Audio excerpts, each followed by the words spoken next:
Assalamualaikum warahmatullahi wabarakatuh. Perkenalkan saya Dewi Rasulullah dengan NIM 1923110. Di sini akan menjelaskan mengenai stakeholder analysis, yaitu metode yang digunakan dalam manajemen di bidang kesehatan.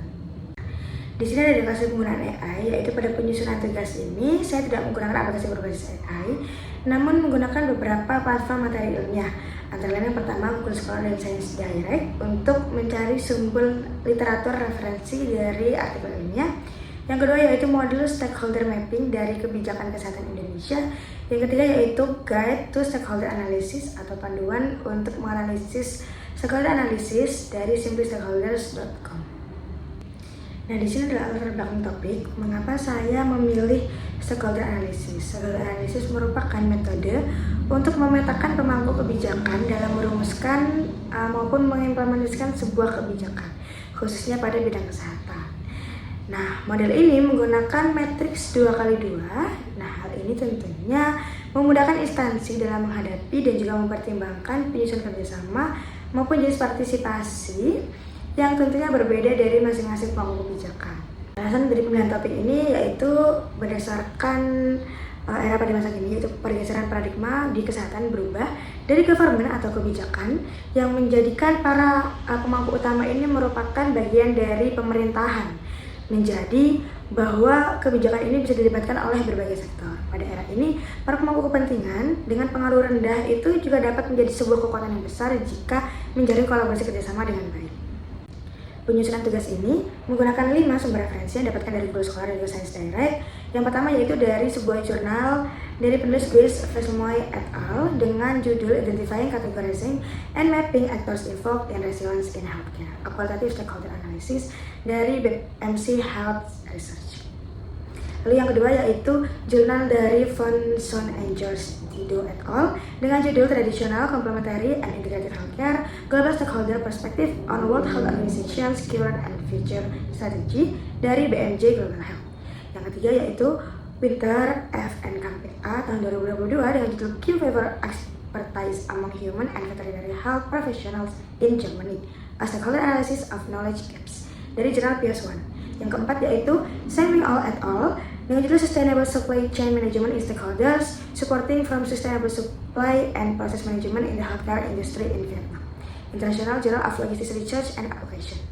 Lalu yang terakhir yaitu dari jurnal dengan penulis Akinci Verzi et al. Dengan judul Assessment of the Turkish Healthcare System Reforms, a Stakeholder Analysis dari jurnal Health Policy.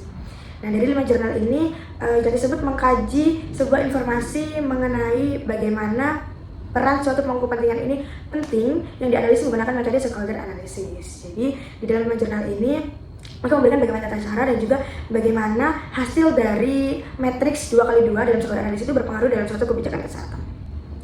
Selanjutnya yaitu langkah-langkah metodologis utama dalam penyusunan stakeholder analysis. Di sini ada 3 tahap yang dijelaskan melalui bagan yang ada di sini. 3 tahap yang pertama ini yaitu konteks.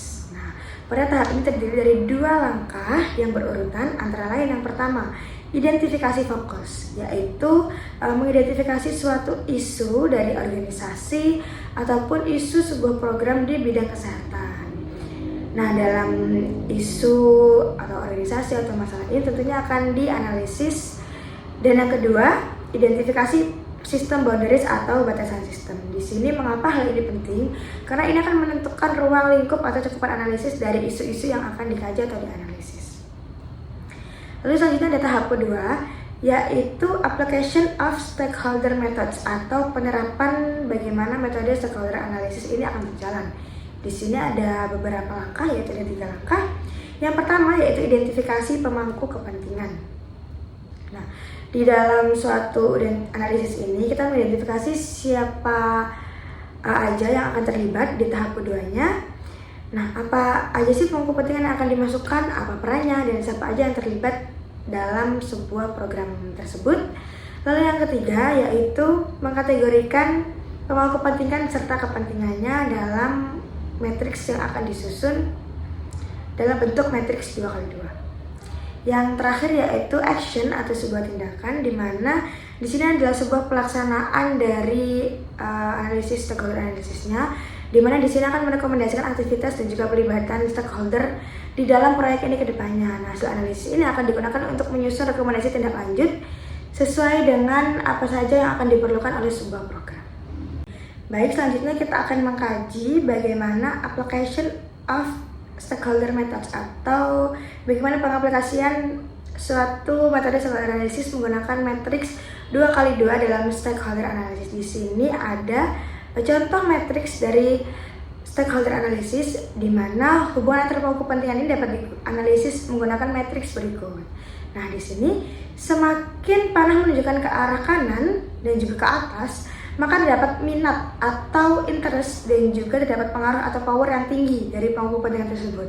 Selanjutnya akan dikategorisasikan pemangku kepentingan mana dan juga dapat dibedakan berdasarkan tingkat minat dan pengaruh mereka terhadap variabilitas kinerja dan kapasitas adiktif dalam sebuah program tersebut. Selanjutnya yaitu analisis dari hasil matriks stakeholder analysis, di mana di sini merupakan suatu langkah selanjutnya dari hasil kita memetakan atau mengkategorikan pemangku kepentingan yang terlibat dalam sebuah program. Yang pertama, identifikasi pemangku kepentingan. Di sini akan menjelaskan peran masing-masing kepentingan dalam sebuah program. Yang kedua yaitu mendeskripsikan apa saja sih kepentingan dan juga kekhawatiran utama yang dimiliki oleh masing-masing kelompok atau masing-masing pemangku kepentingan. Lalu yang ketiga, analisis dampak, di mana ini akan melihat bagaimana suatu organisasi ini dapat mempengaruhi masing-masing kepentingan. Apakah ada potensi konflik dalam satu kategori ini, dan jika ada, bagaimana cara mengatasinya. Lalu yang selanjutnya adalah merencanakan strategi keterlibatan semua pemangku kepentingan dalam program, sehingga tentu saja kita dapat melihat apa langkah yang perlu diambil untuk memastikan semua pemangku kepentingan ini dapat terlibat secara terintegrasi. Yang terakhir yaitu menentukan indikator keberhasilan dari analisis dalam organisasi, yaitu bagaimana dampak dari keterlibatan seluruh pemangku kepentingan atau masing-masing pemangku kepentingan terhadap keberhasilan program di bidang kesehatan tentunya. Baik, selanjutnya kesimpulan dari penyusunan tugas ini yaitu stakeholder analysis merupakan model yang dapat membantu organisasi memahami siapa yang dapat mempengaruhi keberhasilan program dan siapa saja yang akan terpengaruh dari program. Dengan mengidentifikasi pemangku kepentingan sejak dini, tentunya melalui analisis matriks stakeholder analysis, organisasi dapat membangun dukungan dari para pengambil keputusan utama, mengantisipasi dan juga mengelola apabila terjadi penolakan, serta mengalokasikan sumber daya secara lebih efektif. Lalu organisasi juga dapat menyesuaikan komunikasi dengan sasaran yang berbeda dan juga mengurangi risiko penundaan atau kegagalan program yang disebabkan oleh pemangku kepentingan yang terabaikan. Karena tentunya akan banyak pemangku kepentingan terlibat dalam suatu program ini. Hal ini juga akan mendukung kepatuhan terhadap kewajiban konsultasi dan juga keterlibatan yang akan sangat relevan di sektor-sektor seperti infrastruktur dan pemerintahan, apalagi di bidang kesehatan di mana keterlibatan secara government seringkali diperlukan. Terima kasih atas perhatiannya. Berikut merupakan suatu gambaran dari stakeholder analysis, metode stakeholder analysis, dan juga konsep dari matriks stakeholder analysis. Terima kasih perhatiannya. Assalamualaikum warahmatullahi wabarakatuh.